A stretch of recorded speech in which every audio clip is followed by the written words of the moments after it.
안녕하세요. 저는 강대식입니다. 올해 65살이 됐습니다. 한국에서는 특수용 적공으로 27년을 일했고 지금은 미국 뉴욕에서 살고 있습니다. 제 인생이 어떻게 이렇게 바뀌었는지 오늘 여러분께 솔직히 말씀드리려고 합니다. 1996년 28살 때 부산의 대형 조선소에 입사했습니다.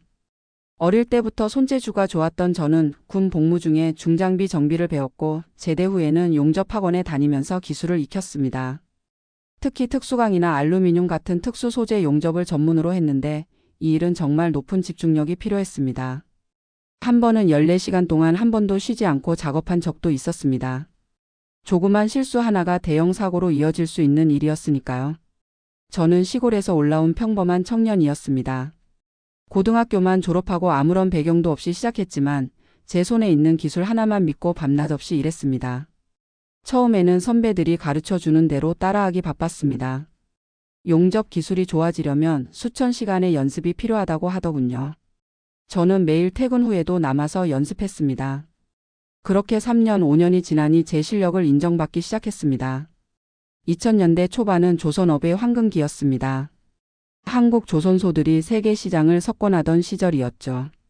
저도 그 덕분에 월급을 많이 받았습니다. 특수용접은 일반 용접보다 기술 난이도가 높아 수당도 많이 받았습니다. 월 평균 250만 원, 특근이나 해외 출장이 있는 달에는 400만 원까지 받았죠. 그때는 정말 꿈같은 시간이었습니다. 저는 부산에 24평 아파트도 장만했고 아들과 딸 대학 등록금도 모두 제가 냈습니다. 아내도 전업주부로 편히 집안을 돌볼 수 있었죠. 아들은 지금 35살로 한국에서 회사원으로 일하고 있고 딸은 32살인데 간호학을 공부해서 지금은 캐나다에서 간호사로 일하고 있습니다.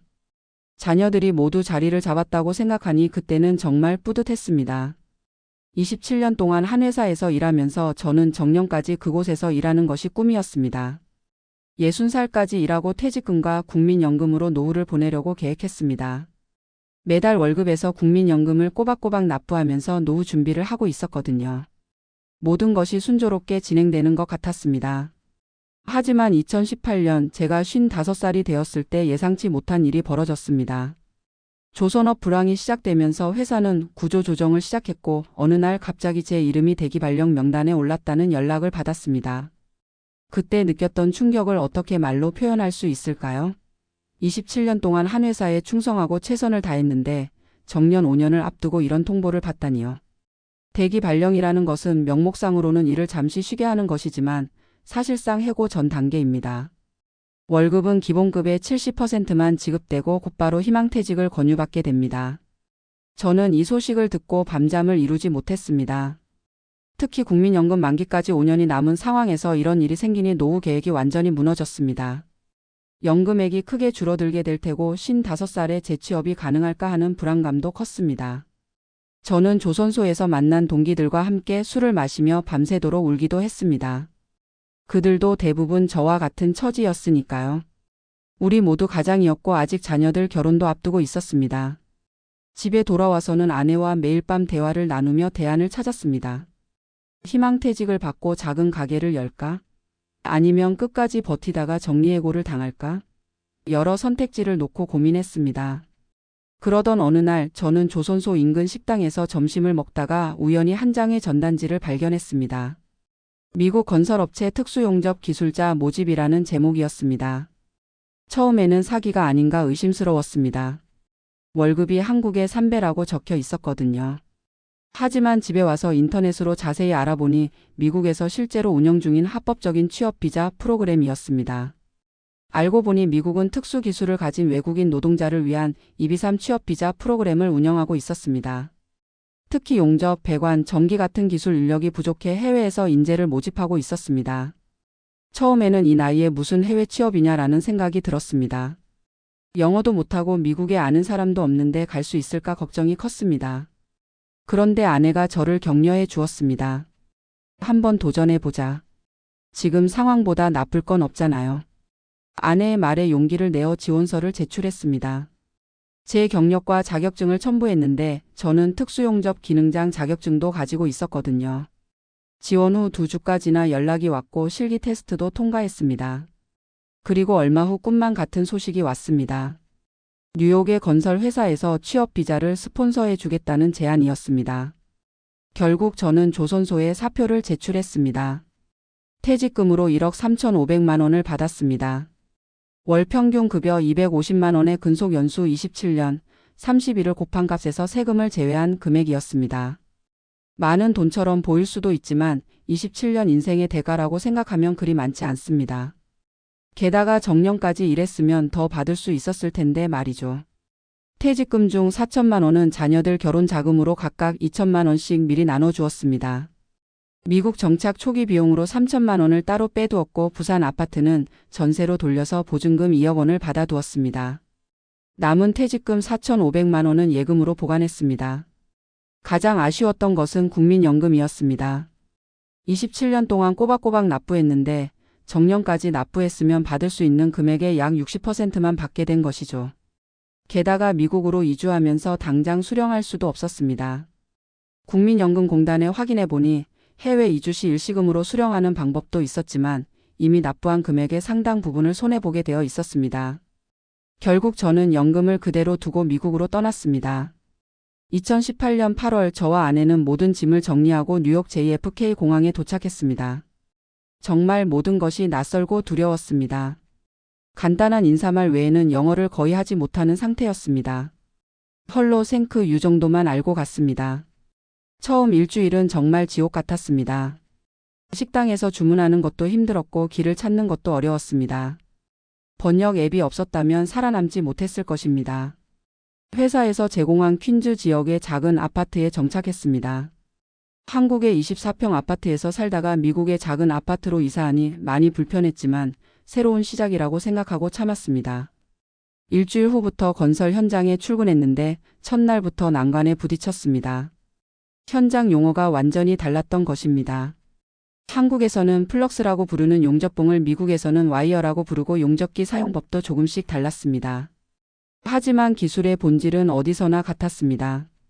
첫날 몇 시간 동안은 어색했지만 금방 적응할 수 있었습니다. 오히려 제 손기술은 미국 동료들의 눈길을 사로잡았습니다. 특히 제가 구현해내는 용접 이음새의 섬세함은 현장 감독의 극찬을 받았습니다. 기술은 언어보다 강하다는 말이 있는데 정말 그랬습니다. 처음에는 말이 안 통해도 제 솜씨를 보여주면 다들 인정해줬습니다. 2주가 지나니까 데이브를 찾는 현장이 많아졌습니다. 데이브는 미국에서 제가 사용하는 이름인데 강대식이라는 이름이 발음하기 어려워서 회사에서 지어준 이름입니다. 첫 달 일한 후 받은 월급은 세전 $8,000 약 960만 원이었습니다. 세금을 제하고 $6,000 약 720만 원이 통장에 입금됐습니다. 한국에서 받던 월급의 3배에 가까운 금액이었습니다. 통장을 보고 아내와 함께 울었습니다. 이게 정말 제가 받은 돈인가 싶었습니다. 한국에서 한 달 일하면 250만 원 정도였는데 미국에서는 720만 원이니 말입니다. 더 놀라운 것은 미국 건설 현장의 노동 환경이었습니다. 한국에서는 하루 10시간 이상 주 6일 일하는 것이 당연했지만 미국에서는 하루 8시간 주 5일 근무가 원칙이었습니다. 노동 강도도 상대적으로 덜했습니다. 한국에서는 휴식 시간도 제대로 없이 일했는데 미국은 정확히 휴식 시간을 지켰습니다. 오히려 너무 무리하게 일하면 안전 문제로 지적받기도 했습니다. 초과 근무를 하면 시간당 1.5배의 수당을 받았고 주말 근무는 2배였습니다. 특수 기술을 요하는 작업에는 추가 수당도 있었습니다. 덕분에 바쁜 달에는 $10,000 약 1,200만 원이 넘는 수입을 올리기도 했습니다. 한국에서는 상상할 수 없는 금액이었습니다.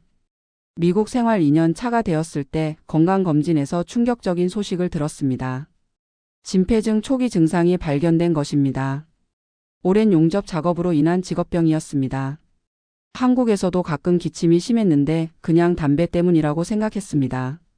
미국에서 알고 보니 용접 흉, 즉 연기가 폐에 쌓여서 생긴 병이었습니다. 더 놀라운 것은 미국 산재보험의 대응이었습니다. 회사에서 제공한 건강보험으로 모든 검사와 치료비가 커버됐습니다. 한국이었다면 산재 인정을 받기 위해 오랜 시간 싸워야 했을 일입니다. 회사에서는 이건 직업병이니 걱정하지 말라고 했습니다. 치료비 전액을 보험으로 처리해 주었고 심지어 2주간의 유급 휴가도 주었습니다. 이런 대우는 한국에서 상상도 못했던 일이었습니다. 이후 저는 용접 마스크를 더 고급 제품으로 바꾸고 환기가 잘 되는 환경에서만 작업하도록 배려받았습니다. 진폐증은 초기에 발견되어 지금은 더 악화되지 않도록 관리되고 있습니다. 미국의 의료비가 비싸다고 하지만 좋은 보험만 있으면 오히려 한국보다 나은 것 같습니다. 특히 직업병에 대한 인식과 보상 체계가 훨씬 발달해 있습니다. 물론 정착 초기에 가장 큰 어려움은 언어 장벽이었습니다. 특히 제 아내는 더 큰 어려움을 겪었습니다. 아내는 영어를 전혀 못했습니다. 처음 3개월은 집에만 있었습니다. 마트에서 장을 볼 때도 제가 퇴근할 때까지 기다렸다가 함께 갔습니다. 한 번은 한글 메뉴판이 있다는 한식당을 찾아 30분을 운전한 적도 있습니다. 다행히 퀸즈 지역에는 한인 커뮤니티가 있었습니다. 우연히 알게 된 한인 교회를 통해 비슷한 처지의 부부들을 만났고 서로 도우며 미국 생활에 적응해 나갔습니다. 교회에서 만난 한 집사님이 영어를 배우려면 일을 해야 한다고 조언해 주셨습니다. 그래서 아내는 한인 가정의 가정부로 일을 시작했습니다. 처음에는 의사소통이 안 돼서 힘들었지만 지금은 간단한 영어로 대화가 가능합니다. 저 역시 현장에서 동료들과 소통하며 영어를 배웠습니다. 기본적인 작업 지시를 이해하는데 3개월, 일상 대화가 가능해지는데 1년이 걸렸습니다. 지금도 완벽하진 않지만 일상생활에 불편함은 없습니다. 특히 용접 관련 용어는 이제 영어가 더 익숙할 정도입니다. 61살이 되었던 2020년 저는 또 다른 직업병인 백내장 진단을 받았습니다. 용접 작업 시 발생하는 강한 빛이 원인이었습니다. 다행히 미국의 의료보험으로 양쪽 눈 모두 수술을 받을 수 있었습니다. 수술비가 한쪽에 $5,000 정도 했는데 본인 부담금은 $500 뿐이었습니다. 한국에서는 이런 직업병으로 수술 받으면 본인이 다 부담했을 텐데 미국의 의료 시스템이 놀라웠습니다. 현재 65살인 저는 미국 사회보장제도인 소셜 시큐리티 수령 나이인 67살을 기다리고 있습니다. 미국에서 일한 5년이 넘으면 최소한의 연금을 받을 수 있는데 제가 67살이 되면 월 $1,200, 약 144만 원 정도의 사회보장연금을 받을 수 있습니다. 한국 국민연금도 나중에 한국에 가면 받을 수 있고 두 나라 연금을 모두 받으면 노후가 안정될 것 같습니다. 저는 70살까지 일하는 것이 목표입니다. 지금도 건설 현장에서 20대, 30대 동료들과 함께 일하고 있지만 나이 때문에 체력적 한계를 느낄 때가 있습니다. 특히 고혈압 진단 후에는 무리하지 않으려고 노력 중입니다. 건강이 허락하는 한 일하고 싶습니다. 일이 제 삶의 의미니까요. 하지만 무리는 하지 않을 것입니다. 5년만 더 버티면 충분한 노후 자금을 마련할 수 있을 것 같습니다. 제가 미국에서 가장 놀랐던 것은 기술자 대우입니다. 한국과 달리 미국에서는 기술직에 대한 사회적 인식과 처우가 매우 좋습니다. 미국에서는 블루칼라라고 해서 무시하지 않습니다. 오히려 학위보다 기술을 더 중요하게 생각합니다. 제 월급이 미국 대기업 사무직보다 더 많을 때도 있으니까요. 특히 용접, 배관, 전기, 목공 같은 특수 기술자는 미국 전역에서 수요가 높습니다. 베이비 부머 세대의 은퇴로 인해 기술 인력 부족 현상이 심각해지고 있기 때문입니다. 한국에서는 50대가 넘으면 이제 그만 물러나야 할 나이로 보지만 미국에서는 경험 많은 베테랑으로 봅니다. 제 나이에 오히려 더 대우받는 경우도 많습니다. 저는 한국의 기술자들, 특히 조선업과 제조업 구조조정으로 어려움을 겪는 50대 이상 기술자들에게 해외 취업을 적극 고려해보라고 조언하고 싶습니다. 영어를 못해도 괜찮습니다. 기술이 있으면 언어는 현장에서 배울 수 있습니다. 지금 미국뿐 아니라 캐나다, 호주 같은 나라에서도 기술자를 찾고 있습니다.